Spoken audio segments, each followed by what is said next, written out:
जय माता दी।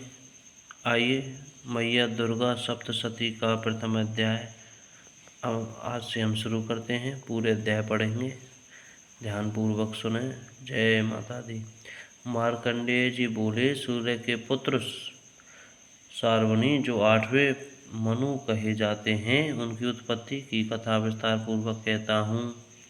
हे क्रोष्टकी बागुरी ऋषि सुनो, सूर्य की छाया स्त्री से उत्पन्न सूर्य पत्र महाभाग सार्वनी भगवती माया के अनुग्रह से जिस प्रकार मवंतर के स्वामी हुए, वही प्रसंग सुनाता हूँ। पूर्व काल की बात है।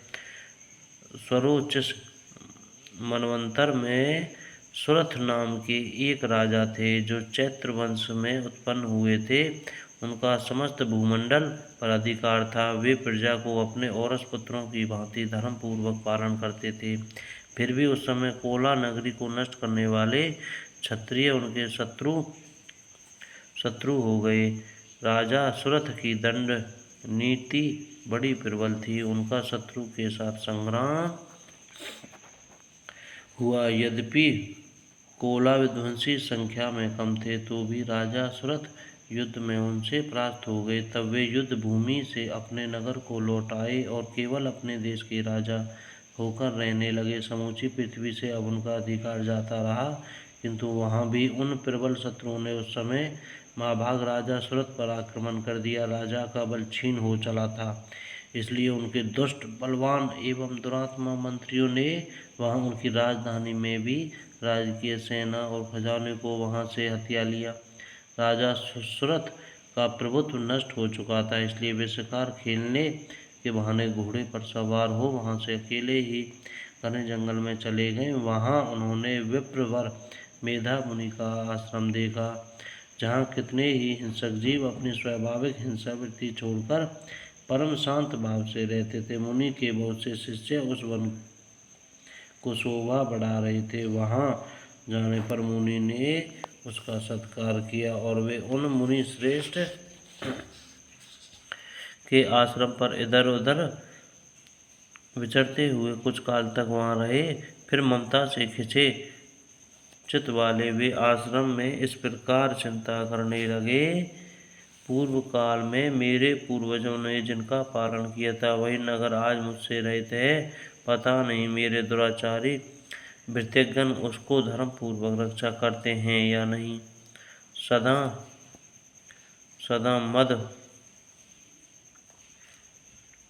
सदा मद की वर्षा करने वाला और शूरवीर मेरा वह प्रधान हाथी अब शत्रुओं के अर्थात होकर न जाने किन भोगों को भुगता हुआ। जो लोग मेरी कृपा धन और भोजन पाने से सदा मेरे पीछे चलते थे, वे निश्चय ही अब दूसरे राजाओं का अनुसरण करते होंगे। उन अपव्ययी लोगों के द्वारा सदा व्यक्त होते रहने के कारण अत्यंत कष्ट से जमा किया हुआ वह खजाना खाली हो जाएगा। ये तथा कई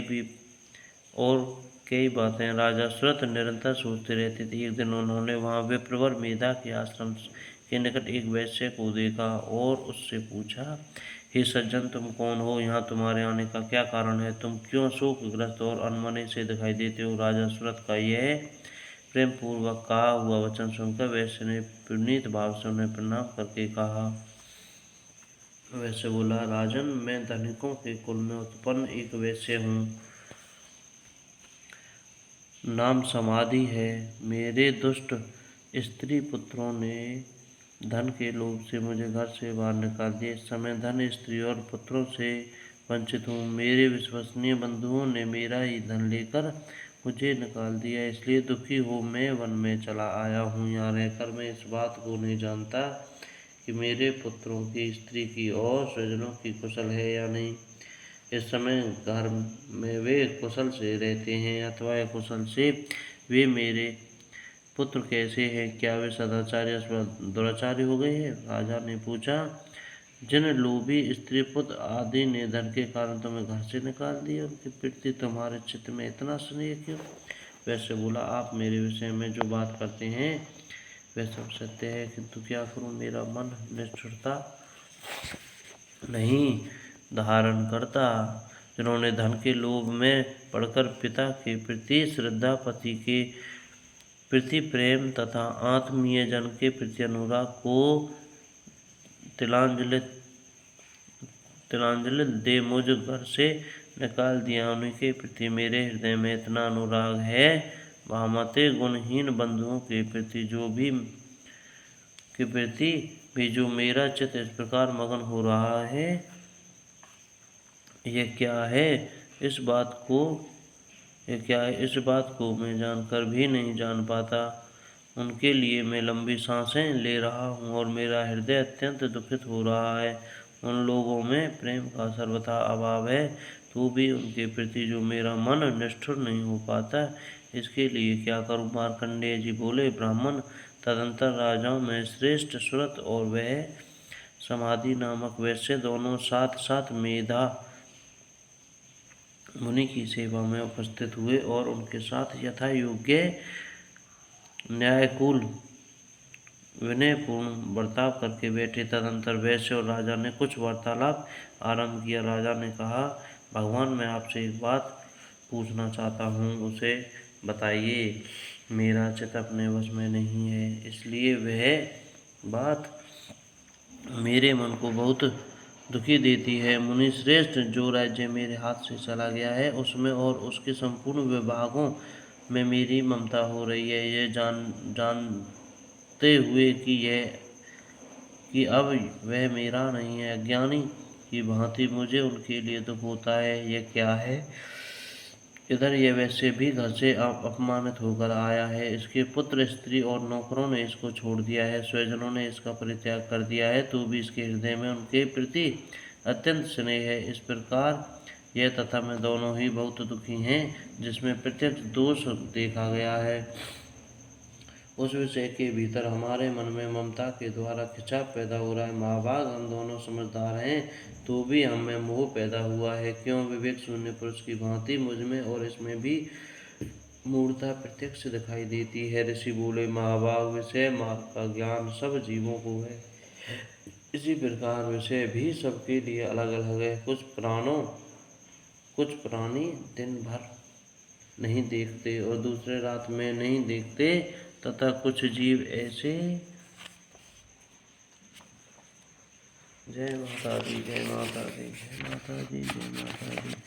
कुछ जीव ऐसे हैं जो दिन और रात्रि में बराबर ही देखते हैं, यह ठीक है। मनुष्य समझदार होते हैं, किंतु केवल वे ही ऐसे नहीं होते। पशु, पक्षी, मृग आदि सभी प्राणियों में समझ होती है। मनुष्यों का ज्ञान वैसा ही होता है जैसा उन मृग पक्षियों का होता है, जैसा मनुष्यों का होता है वैसा ही उन मृग पक्षी आदि का होता है। यह तथा अन्य बात भी प्राय दोनों में समान है।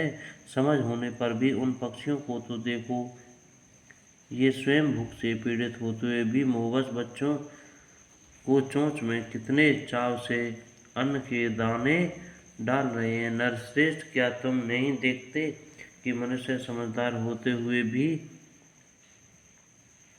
लोभवश अपने किए हुए उपकार का बदला पाने के लिए पुत्रों की अभिलाषा करता है। यद्यपि उन सब में समझ की कमी नहीं है, तथापि वे संसार की स्थिति, जन्म मरण की परंपरा बनाए रखने वाली भगवती माया के प्रभाव द्वारा ममता में भंवर से युक्त मोह के गहरे गड्ढे में गिराए जाते हैं, इसलिए उसमें आश्चर्य नहीं करना चाहिए। जगदीश्वर भगवान विष्णु की योग निद्रा रूप जो भगवती माया है, उन्हीं से जगत मोहित हो रहा है। वे भगवती महामाया देवी ज्ञानियों के भी चित्त को बलपूर्वक खींचकर मोहर में डाल देती है। वे इस सारे चराचर जगत की सृष्टि करती है, तथा वे ही प्रसन्न होने पर मनुष्यों की मुक्ति के लिए वरदान देती है। वे ही पराविद्या, संसार बंधन और मोक्ष की आधारभूता सनातनी देवी तथा संपूर्ण ईश्वरों की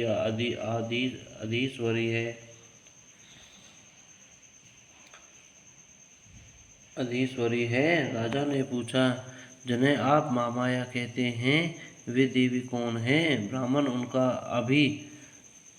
अभिभार्व कैसे हुआ तथा उनके कार्य कौन कौन है। ब्रह्म, देवताओं में श्रेष्ठ महर से उन देवी का जैसा प्रभाव हो, जैसा स्वरूप हो और जिस प्रकार प्रादुर्भाव हुआ हो, वह सब मैं आपके मुख से सुनना चाहता हूँ। ऋषि ने कहा, राजन, वास्तव में वे देवी नित्य स्वरूपा ही है। संपूर्ण जगत उन्हीं का रूप है तथा उन्होंने समस्त जगत व्याप्त कर रखा है। यद्यपि उनका आविर्भाव अनेक प्रकार से होता है, यह मुझसे सुनो। तदपि वे नित्य और अजन्मा है, तथापि सब देवताओं का कार्य सिद्ध करने के लिए प्रकट होती है। उस समय संसार में उत्पन्ना कहलाती है। कल्प के अंत में जब जय माता दी, जय माता दी, जय माता दी, जय माता दी, जय माता दी, जय माता दी, जय माता दी।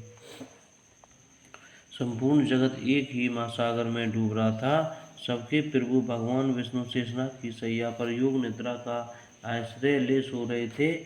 उस समय उनके कानों की मैल से दो भयंकर असुर उत्पन्न हुए, जो मधु और कैटभ के नाम से विख्यात थे। वे दोनों ब्रह्मा जी का वध करने को उद्यत हो गए। भगवान विष्णु के नाभि कमल में विराजमान प्रजापति ब्रह्मा ने जब उन दोनों भयानक असुरों को अपने पास आया हुआ भगवान को सोया हुआ देखा, तो एकाग्रचित होकर उन्होंने भगवान विष्णु को जगाने के लिए उनके नेत्रों में निवास करने वाली योग निद्रा का स्तवन आरंभ किया, जो इस विश्व की अधीश्वरी, जगत को धारण करने वाली, संसार को पालन और संहार करने वाली तथा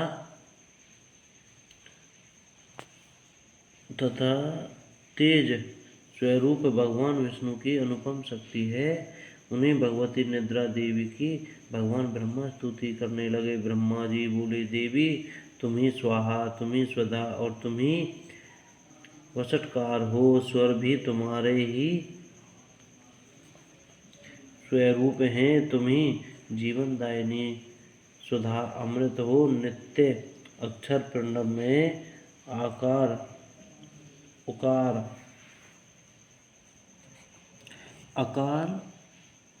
उकार, माफी चाहूँगा, कोई गलती हो जाए तो क्षमा करें, मकार, इन तीनों मात्राओं के रूप में तुम ही हो तथा इन तीन मात्राओं के अतिरिक्त जो बिंदु रूपा नृत्य अर्ध मात्रा है, जिसका विशेष रूप से उच्चारण नहीं किया जा सकता, वह भी तुम ही हो।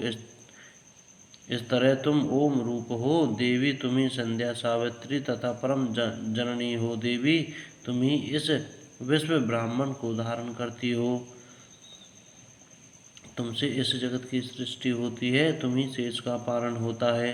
सदा तुम ही कल्प के अंत में सबको अपना ग्रास बना लेती हो। जगन्मयी देवी, इस जगत की उत्पत्ति के समय सृष्टि रूपा हो, पालन काल में स्थिरता हो तथा कल्पांत के समय संहार रूप करने वाली हो। तुम ही महाविद्या, महामाया, महामेधा, महास्मृति, महामोह रूपा, महादेवी और महासुरी हो। तीनों गुणों सत रज तम को उत्पन्न करने वाली सबकी प्रकृति हो। भयंकर काल रात्रि, महारात्रि और मोहरात्रि भी तुम ही हो। तुम ही ईश्वरी, तुम ही लज्जा और तुम ही बोध स्वरूपा बुद्धि हो। लज्जा, पुष्टि, तुष्टि। जय माता दी, जय माता दी। माफी चाहूँगा, बाकी कल कहेंगे। अभी थोड़ी सी लंबी वीडियो हो जाएगी, क्षमा करें। जय माता दी।